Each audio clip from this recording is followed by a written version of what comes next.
Të dashurit e mi. Namazi i fitër Bajramit në një kuptim do të thot falënderim për këtë lindje të re. Në namazin e fitër Bajramit e lusim disa herë Allahun e madhëruar duke thënë: na fut ne në të gjitha të mirat që ke futur Muhammedin dhe familjen e tij. Na largon nga të gjithë të këqijat, prej të cilave ke larguar Muhammedin dhe familjen e tij. Bekimet e tua qofshin mbi Muhammedin dhe familjen e tij të nderuar.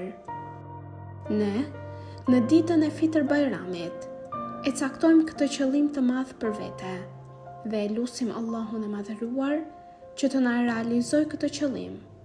Natyrisht, që ne e kemi për detyrë të bëjmë përpjekje për të qëndruar në rrugën e drejtë. Dhe kjo është pikërisht devotshmëria e bukur.